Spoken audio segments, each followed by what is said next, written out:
নমস্কাৰ বন্ধুসকল, আশা কৰিছোঁ আজি যিটো পৰীক্ষা দিছিলে হায়াৰ ছেকেণ্ডেৰী লেভেলৰ ADR-ৰ যি গ্ৰেড 3 লেভেলৰ পৰীক্ষা দিছিলে সেইটো আপোনালোকে ভালদৰে দিলে।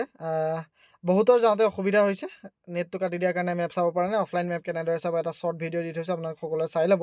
এতিয়া কথাটো হৈছে, যিমান কেণ্ডিডেটে পৰীক্ষা দিলে সকলোৱে হয়তো এইটো কথা গম নাপায় যে কোন কোন ডিপাৰ্টমেণ্টত কিমান পোষ্ট খালী আছে। আপোনালোকে পৰীক্ষা পাছ কৰাৰ লগে লগে কোন কোন ডিপাৰ্টমেণ্টত পাব, কিমান নম্বৰ পালে পাব, আৰু লগতে কিমান টকা দৰমহা আপোনালোকক দিব। সকলোৱে দৰমহা সমান নহয়, আৰু ওমেনৰ কাৰণে স্পেচিয়েলি বহুত পোষ্ট খালী কৰি থৈছে আৰু বহুত ভেকেঞ্চি আছে এক্সট্ৰাকৈ। গতিকে সেই বিষয়ে ক'ম, আপোনালোকে ভিডিঅ'টো স্কিপ নকৰাকৈ চাই যাব। যদি ভিডিঅ'টো ভাল পায় লাইক কৰি দিব, শ্বেয়াৰ কৰি দিব, ছাবস্ক্ৰাইব কৰিবলৈ নাপাহৰিব। এইখন হৈছে ভেকেঞ্চি লিষ্ট। প্ৰথমতে আহিছে বেচেলৰ ডিগ্ৰী পোষ্টৰ কাৰণে। ইয়াত কম্পিউটাৰ নলেজ নালাগে, আৰু এইটো পৰীক্ষা 29 তাৰিখে অনুষ্ঠিত হ'ব। এয়া প্ৰথম জুনিয়ৰ ইন্সপেক্টৰ অডিটৰ কোপ, ছুপাৰভাইজাৰ অনলি ফৰ ওমেন আছে। Sub inspector, junior instructor auditor of cooperative society, bachelor ডিগ্ৰীৰ কাৰণে। টোটেল পোষ্ট আছে 456টা। ওমেনৰ কাৰণে স্পেচিয়েলি 223টা ৰিজাৰ্ভ আছে, 25টা আছে ফিজিকেল হেণ্ডিকেপৰ কাৰণে, আৰু যিটো এক্স ছাৰ্ভিচমেনসকলৰ কাৰণে 6টা পোষ্ট আছে। আৰু 456টাৰ ভিতৰত অ'পেন কেটেগৰীত আছে 206টা পোষ্ট। ৰিজাৰ্ভ ফৰ OBCৰ কাৰণে আছে 134টা পোষ্ট, 134টা, আৰু 206টাৰে 105টাত 61টাকৈ ৰিজাৰ্ভেশ্যন ওমেনৰ কাৰণে স্পেচিয়েলি আছে। আৰু বাকী আপোনালোকে দেখিছে OBC 3 টাইপছ আৰু আদিবাসী কমিউনিটিৰ কাৰণে 9টা পোষ্ট আছে। SCৰ কাৰণে 35টা, STPৰ কাৰণে 48টা, ST হিলছৰ কাৰণে 24টা, এনেদৰে পোষ্ট আছে। চব মিলাই 456টা। আৰু 456টাৰে আধা সংখ্যক মহিলাৰ কাৰণে বিশেষভাৱে সংৰক্ষণ কৰাৰ ব্যৱস্থা আছে। Bachelor degree with computer certificate, diploma 6 month recognise ইনষ্টিটিউটৰ কাৰণে দেখিছেনে। Junior assistant LDA, JDA, junior district administrative assistant, junior administrative assistant, computer typist, computer operator, LDA, এনেদৰে বিভিন্নটা ডিপাৰ্টমেণ্টত পোষ্ট আছে। টোটেল 25টামান ডিপাৰ্টমেণ্টত পোষ্ট আছে। টোটেল 2002টা পোষ্ট আনৰিজাৰ্ভৰ কাৰণে আছে। তাৰে 479টা পোষ্ট আছে ওমেনৰ কাৰণে, 611টা OBCৰ কাৰণে, তাৰে 155টা মহিলাৰ কাৰণে বিশেষভাৱে সংৰক্ষণ কৰা আছে। সেইদৰে STP, OBC যি 3 টাইপছ আৰু আদিবাসীৰ কাৰণে আছে, তেনেদৰে ST হিলছৰ কাৰণে আছে, প্লেনৰ কাৰণে আছে। টোটেল আছে 374টা পোষ্ট চব মিলাই। তাৰে 811টা ওমেনৰ কাৰণে বিশেষভাৱে সংৰক্ষণ কৰা হৈছে। ফিজিকেল হেণ্ডিকেপৰ কাৰণে যিখিনি আছে 141টা পোষ্ট, 40টা পোষ্ট আছে এক্স ছাৰ্ভিচমেনৰ কাৰণে। এই 2002টাৰ উপৰিও 122টা আকৌ OBC যি 3 টাইপছৰ কাৰণে আছে। ST হিলছৰ কাৰণে আছে আপোনাৰ, SCৰ কাৰণে আছে 242টা, ST প্লেনৰ কাৰণে আছে 348টা, 153টা আছে ST হিলছৰ কাৰণে। দেখিছেনে? বেঞ্চ এছিষ্টেণ্ট, কপিষ্ট, এইখিনি বিভিন্ন ধৰণৰ পোষ্ট আছে। এই সকলোবিলাক যি এই ADR-ৰ পৰাই আহিব। আৰু ইয়াৰে যিসকলে সৰহকৈ নম্বৰ পাব তেওঁলোকে হাই গ্ৰেডৰ চেলাৰী থকা যিকেইটা চাকৰি আছে সেইকেইটা পাব, অৰ্থাৎ 8,700 টকা গ্ৰেড পে' চাকৰি। একেবাৰে তললৈ তেনেদৰে কমি আহিব, 5,000 টকা লাষ্ট গ্ৰেড পে'। তাৰপিছত এতিয়া বেচেলৰ ডিগ্ৰী লাইব্ৰেৰী চাইন্সৰ কাৰণে, যিখিনি লাইব্ৰেৰী চাইন্সৰ ডিপ্ল'মা আছে, চাৰ্টিফিকেট আছে, তেওঁলোকৰ কাৰণে 6টা পোষ্ট আছে। টোটেল 7টা পোষ্ট আছে OBC এটাই সৈতে।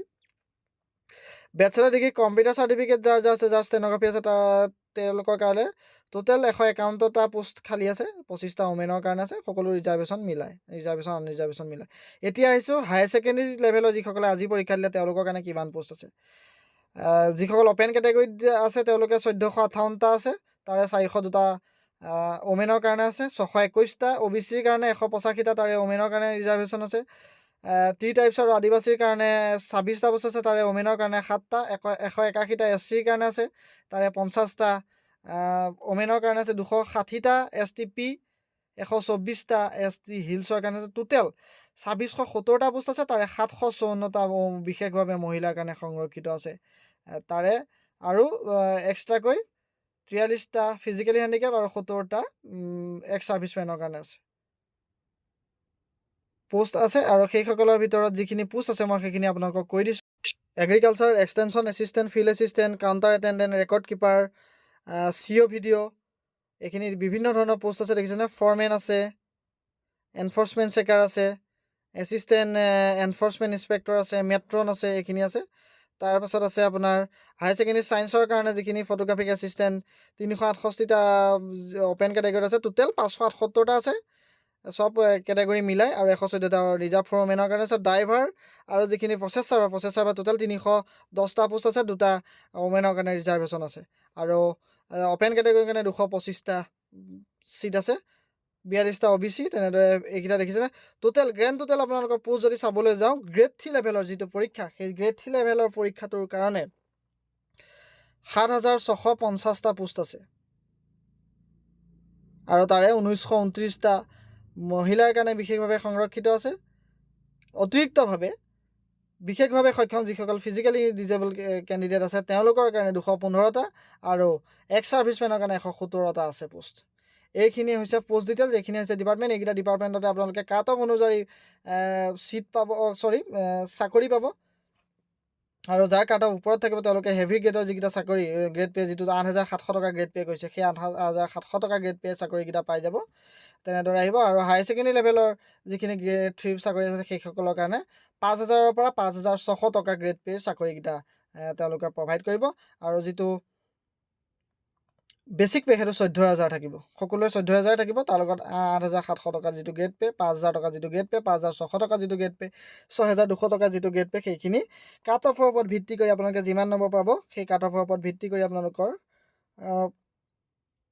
চাকৰিখিনি দিয়া হ'ব আৰু ইয়াৰ পিছত আপোনালোকৰ যিটো পৰীক্ষা পাছ হ'ব পাছ কৰাৰ পাছত আপোনালোকৰ শ্বৰ্ট লিষ্টেড কেণ্ডিডেটখিনি ভাইভাৰ কাৰণে মাতিব গ্ৰেড 3 যিখিনি কম্পিউটাৰ লেভেলৰ পৰীক্ষা আছে তেওঁলোকক স্কিল টেষ্টৰ কাৰণে মাতিব ড্ৰাইভাৰসকলক স্কিল টেষ্টৰ কাৰণে মাতিব প্ৰচেছ চাৰ্ভাৰ যিখিনি ৰাইডাৰ কাম প্ৰচেছ চাৰ্ভাৰ আছে তেওঁলোকক স্কিল টেষ্টৰ কাৰণে মাতিব এই সকলোখিনি হোৱাৰ পাছতে টোটেল গোটেই ৰিজাল্টটো ওলাব ইয়াৰ পাছতে গ্ৰেড 4 পৰীক্ষাটো হ'বলৈ বাকী আছে গ্ৰেড 4 মিনিমাম 4600মান পোষ্ট আছে খালি সকলো মিলাইহে 12000 পোষ্ট অকল গ্ৰেড 3তে 12000 পোষ্টৰ চাকৰি হোৱা নাই গ্ৰেড 3ত মই আপোনালোকক কৈ দিলোঁ টোটেল 7650টা তাৰ লগত আপোনালোকে 215 117 পোষ্ট যোগ কৰি দিয়ক টোটেল 8000 ওচৰা-ওচৰি পোষ্ট আপোনালোকৰ গ্ৰেড 3ত খালী আছে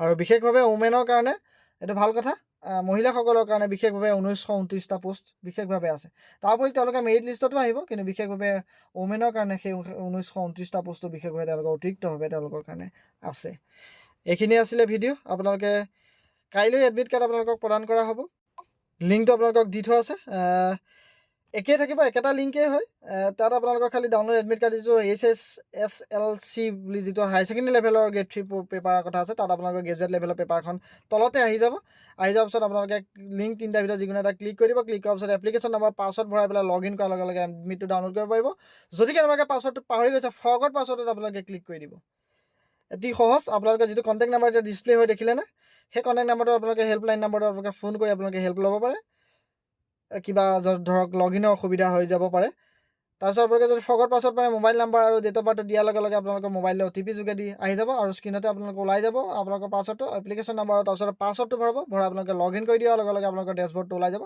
তাৰ পৰা আপোনালোকে এডমিটটো ডাউনলোড কৰি ল'ব গতিকে আশা কৰিছোঁ ভিডিঅ' চাই ভাল পালে ভিডিঅ'টো লাইক কৰি দিব শ্বেয়াৰ কৰি দিবলৈ নাপাহৰিব লগতে যদি চেনেলটো ছাবস্ক্ৰাইব কৰা নাই তেতিয়ালৈকে ছাবস্ক্ৰাইব কৰি দিব আজিলৈ ধন্যবাদ